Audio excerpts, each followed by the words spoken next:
Pernah kepikiran nggak, kenapa sih dari semua kitab justru Injil Matius yang ditaruh paling depan di Perjanjian Baru?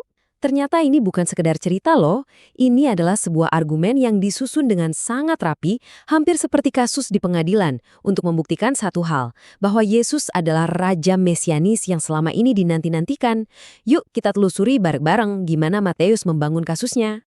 Jadi pertanyaan mendasarnya simpel kan? Kenapa Matius? Kenapa kitab ini yang jadi pembuka?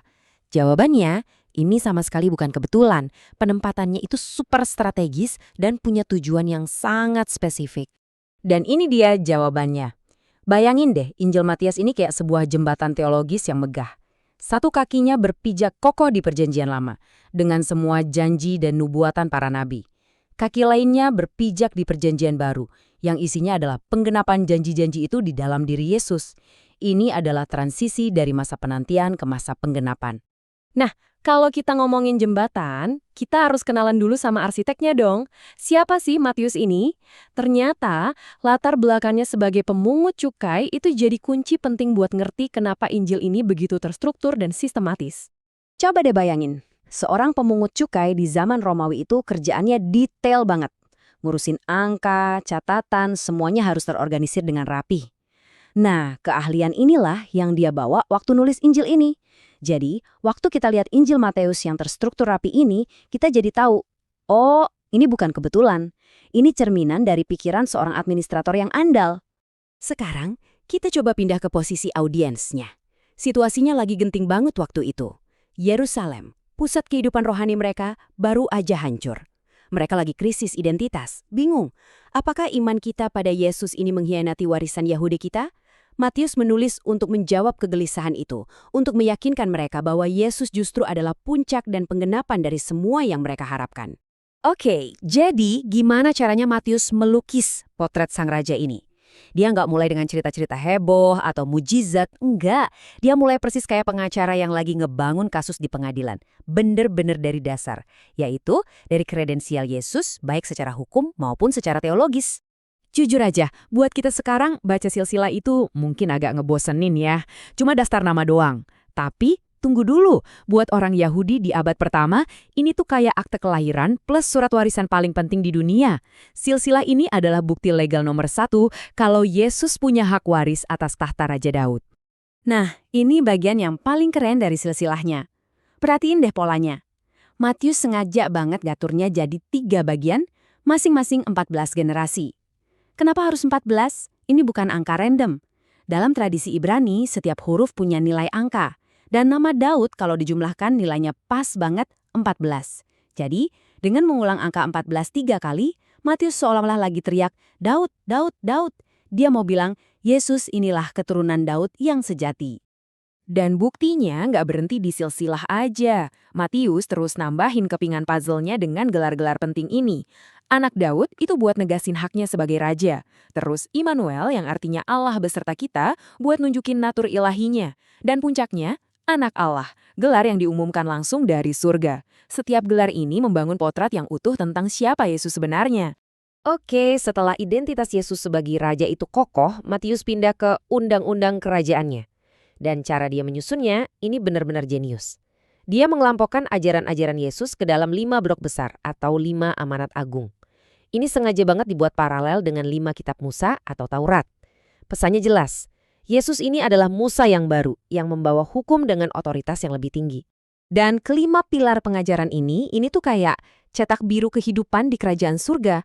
Semuanya ada di sini, mulai dari etika dasarnya di khutbah di bukit, gimana cara jadi murid, misteri-misteri kerajaan, cara hidup berkomunitas, sampai persiapan buat kedatangan raja itu lagi. Semuanya tersusun rapi, kayak buku panduan buat warga kerajaan. Nah, ini poin yang super penting. Banyak orang salah sangka, dikira Yesus datang buat ngehapus hukum Taurat. Salah besar. Justru, dia memperdalamnya. Fokusnya digeser dari yang kelihatan di luar kayak jangan membunuh, ke yang ada di dalam hati. Jangan marah pun jangan. Dia nunjukin akar masalahnya, bukan cuma gejalanya. Dan kalimat dari Yesus ini benar-benar merangkum semuanya dengan sempurna. Jadi, dia bukan menghapus, tapi menggenapi. Membawa hukum itu ke level yang paling puncak, ke tujuan yang sesungguhnya. Sekarang, argumen Matius sampai di klimaksnya. Dan puncaknya itu bukan di puncak gunung waktu dia berkhotbah, tapi di atas bukit Golgota saat penyaliban.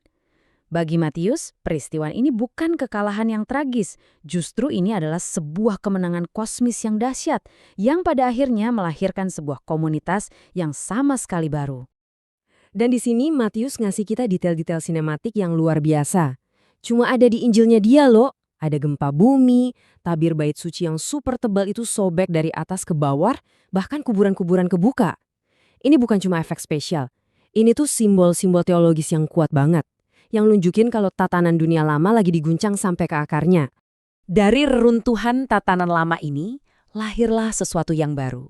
Fakta menarik nih, cuma Matius satu-satunya penulis Injil yang pakai kata eklesia, atau yang kita kenal sebagai gereja. Ini adalah sebuah komunitas baru yang dibangun bukan di atas gedung atau ritual, tapi di atas satu pengakuan fundamental, bahwa Yesus adalah Sang Mesias, anak Allah yang hidup. Tapi, ceritanya belum selesai loh. Kemenangan Sang Raja ini bukan akhir dari cerita, tapi justru awal dari sebuah misi besar yang abadi. Injil Matius ditutup bukan dengan tamat, tapi dengan sebuah perintah terakhir, sebuah amanat agung dari Sang Raja untuk semua pengikutnya. Dan perhatiin sebelum ngasih perintah, Yesus pasang fondasinya dulu. Dia bilang, segala kuasa di sorga dan di bumi telah diberikan kepadaku. Bukan sebagian kuasa, tapi segala kuasa. Ini penting banget, karena misi yang dia kasih itu didasarkan pada otoritasnya yang absolut dan tak terbatas. Perintahnya sendiri itu ada 3 bagian, simple tapi dalam. Pertama, pergilah. Ini artinya misinya global buat semua orang tanpa kecuali. Kedua, baptislah. Ini soal inisiasi, tanda masuk ke dalam komunitas baru ini. Dan yang ketiga, ajarlah. Ini nunjukin kalau jadi murid itu bukan cuma percaya, tapi juga melakukan dan menaati ajaran Sang Raja. Dan disinilah, Matius dengan sangat indah menutup lingkaran ceritanya. Ingat kan, di awal ada nama Immanuel, yang artinya Allah berserta kita. Nah, di kalimat paling akhir, Yesus yang udah bangkit itu janji, aku menyertai kamu senantiasa. Janji di awal digenapi secara permanen di akhir. Keren banget. Jadi jelas ya, Injil Matius ini jauh lebih dari sekedar biografi. Ini tuh kayak argumen hukum, manual jadi murid, sekaligus surat panggilan buat sebuah misi yang ternyata belum selesai. Pertanyaannya jadi berbalik ke kita kan? Bukan lagi soal apa yang terjadi dulu, tapi gimana kita jadi bagian dari kelanjutan misi itu sekarang di zaman kita.